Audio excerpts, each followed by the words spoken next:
आज 1 साल पूरा हो गया है। 1 साल उस हमले को जिससे मिले जख्मों की टीस न जाने कब तक हमारे दिलों को छलनी करती रहेगी।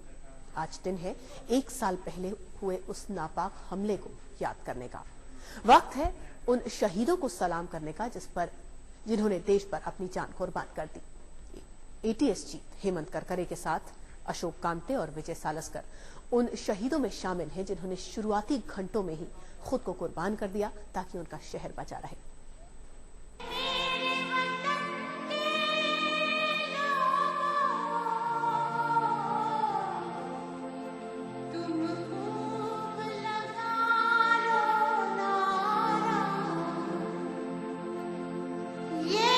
जरा याद करो वो कुर्बानी, देश की शान के लिए वो लुटा गए अपनी जान।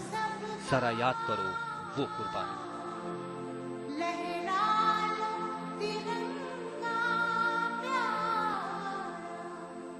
26 नवंबर 2008 मुंबई की सड़कों ने झेला अब तक का सबसे बड़ा आतंकी हमला। समंदर की लहरों ने देखी सबसे बड़ी कुर्बानी। देश के जाबाजों ने देश की खातिर लुटा दी अपनी जिंदगी। जरा याद करो वो कुर्बानी।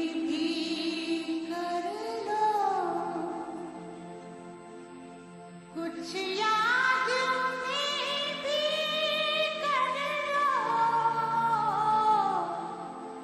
जो लौट के घर ना आए, जो लौट के घर ना आए।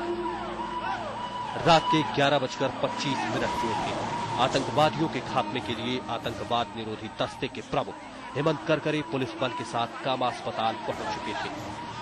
Additional commissioner east region Ashok Kamte और इंस्पेक्टर विजय सालस्कर भी करकरे की मदद के लिए फौरन कामा अस्पताल आ गए।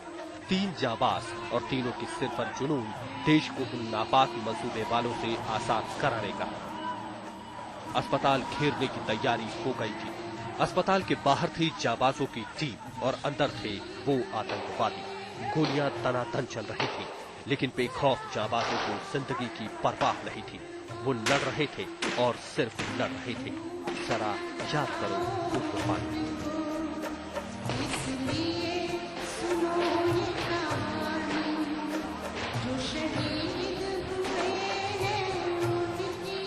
अजमल कसार और अबू इस्माइल कामा अस्पताल के अंदर थे।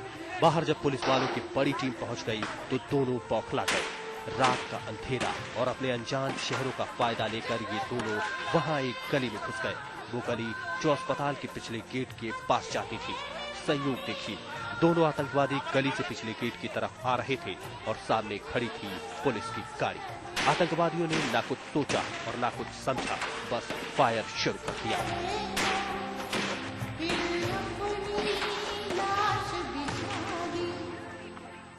जिस गाड़ी पर ये खौफनाक हमले हो रहे थे वो एटीएस चीफ की ही थी। तीनों जाबाजों ने भी जमकर दिया जवाब, लेकिन होने को कुछ और ही मंजूर था। आतंक की उन गोलियों ने जाबाजों को छलनी कर दिया। अलविदा कहने से पहले उन अफसरों ने अबू इस्माइल को मौत के घाट उतार दिया। जरा याद करो वो कुर्बानी।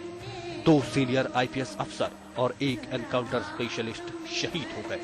उस अमर शहादत को देश का सलाम आज तक प्योर।